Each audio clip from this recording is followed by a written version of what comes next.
ఇక ORR toll టెండర్లపై enquiry, అధికారులకు CM ఆదేశం. ఆ టెండర్ తో ప్రభుత్వానికి 15,000 కోట్ల నష్టం. అవకతవకలపై పూర్తి వివరాలు ఇవ్వండి.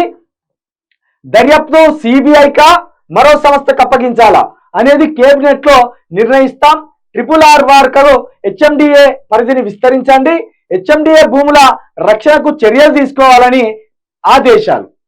ఇప్పుడు అధికారంలో ఉన్నది ఎవరు? రేవంత్ రెడ్డి గారు. ఒకవేళ కబ్జాల పర్వం కొనసాగితే మీ ఎమ్మెల్యేలో, మీ అనుచరులో మీరు మింగిపడేయాలి. రక్షణ కోసం అంటే మీరే రక్షణ చేయాలి. కొడంగల్ల భూములన్నీ మాయమవుతున్నాయట, కొడంగల్ల దాడులు మొదలైనాయట, భూములు మొదలైనాయట. ఓ విషయం చెప్పాలా మీకు, ఇప్పుడు ఇక్కడ టెండర్తో ప్రభుత్వానికి 15,000 కోట్ల నష్టం అన్నారు కదా.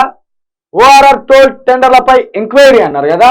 ఇది కొంచెం ఆలస్యం చేసి మళ్ళా టెండర్ లేకపోతే అడుగురు. మళ్ళా గత ప్రభుత్వం ఏది చేసిందో గదే చేస్తారు.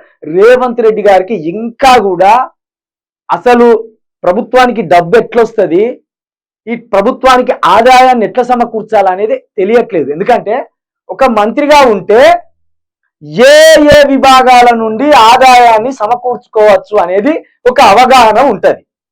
రేవంత్ రెడ్డి గారు మంత్రిగా చేయలేదు కాబట్టి అవగాహన లేదు. ఎమ్మెల్యే పరిధి ఎంత ఉంటుంది?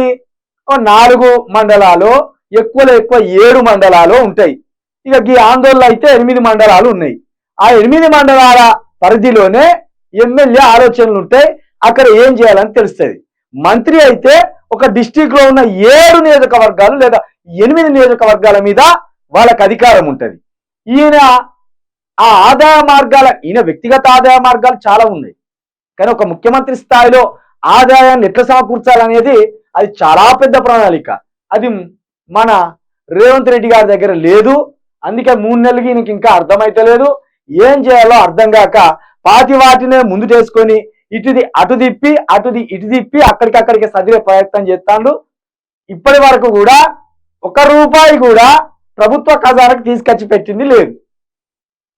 ఖాళీ కుండలు అన్నాడు కదా, కేసీఆర్ పేటప్పుడు ఉంచిందట 20,000 కోట్ల ఇంత ఉంచిందట.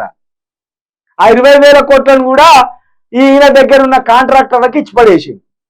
ఇక ప్రజలు నిండబెట్టిండు, రైతు బంధు నిండబెట్టిండు, వాళ్ళకి ఇచ్చుకుంటూ పోయిండు. కాబట్టి ఈ భూముల విషయంలో ఏదో జరుగుతాయంటే ఏం జరగదు. ఎటు పో, ఎక్కడికి ఆకాశంలోకి వెళ్ళిపోవాలి. ఇదే ఉన్నది.